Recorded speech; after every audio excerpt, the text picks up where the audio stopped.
आता आंदोलन हे आम्ही 2-3 टप्प्यातलं आंदोलन आहे। एक आंदोलन पहिल्यांदा आम्ही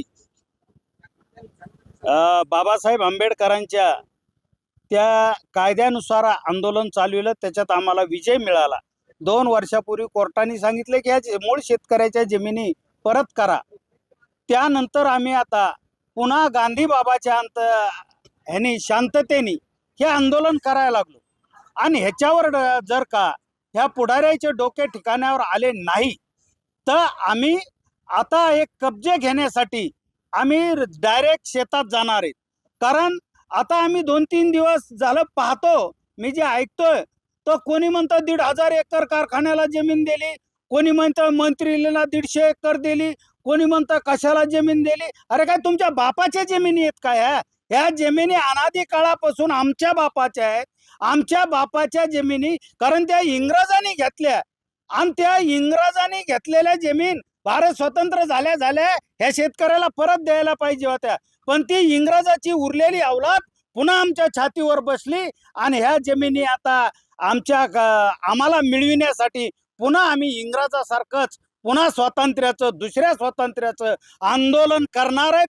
त्याच्यात गोळीबार झाला, लाठीचार्ज झाला तरी आम्ही मागं सरकणार नाही।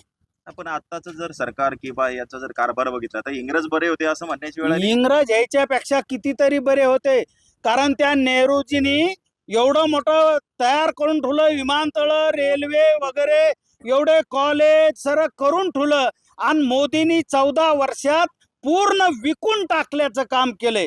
कारण याने विकून टाकले आणि मोठमोठे रोड मागत नाहीत, समृद्धी कुठं शक्तीपीठ, आणि त्याचा एवढा रोड करायचे आणि 600 कोटी रुपये 1-1 किलोमीटरला घेऊन प्रचंड भ्रष्टाचार केला आणि त्याचे पुलं लगेच पडायला लागलेत, त्याचे रोड लगेच खसायला लागलेत। अरे इंग्रजांनी 250 वर्षापूर्वी बांधलेले पुलं आज सुद्धा सुरू आहेत, ते आपल्याला नोटीस पाठवतात की त्याची डागडुजी करा म्हणून, आणि आपले पुलं 4 महिन्यात 8 महिन्यात पडायलेत। ह्या राज्यकर्त्याला लाजा वाटायला पाहिजे। उच्च न्यायालयाचा निकाल होऊन काल 2 वर्ष झाली। प्रत्येक वेळेस मुंबईला जाऊन मंत्री महोदयांच्या दालनात जायचं, त्यांची भेटी घ्यायच्या, अधिकाऱ्यांपुढे जायचं, विनंत्या करायच्या, परंतु एवढं असून देखील 2 वर्ष शासनाच्या बाजूने काही पहल झाली नाही। कोणताही विषय शासनाने गांभीर्याने घेतला नाही। त्याच्यामुळे नाईलाजास्तव आता हा निर्णय घ्यावा लागला की आता हे शेवटचं आंदोलन म्हणून, कारण की याच्या आधी आम्ही बरेच आंदोलनं केली, त्याच्यामध्ये आत्मक्लेशपासून आम्ही मोर्चापासून सगळे आंदोलनं केली, जेल भरो आंदोलन सुद्धा आम्ही केलं, परंतु सरकार काही दखल घ्यायला तयार नाही। म्हणून आता हा शेवटचा प्रयत्न म्हणून अन्नत्याग करतोय। स्वातंत्र्याच्या दिवशी मुद्दामून हा विषय आम्ही घेतला, कारण की खऱ्या अर्थाने शेतकऱ्यांना स्वातंत्र्य मिळालं का हा एक प्रश्न माझ्या पुढे तरी उभा राहिलेला आहे, आणि त्याच्यामुळं आम्ही अन्नत्यागचं आंदोलन केलंय।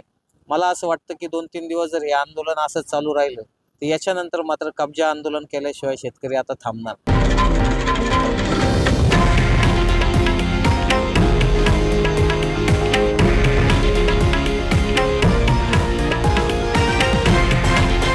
हे आहे देशातील नंबर 1 न्यूज नेटवर्क आणि आपण पाहत आहात TV9 मराठी, एकमेव।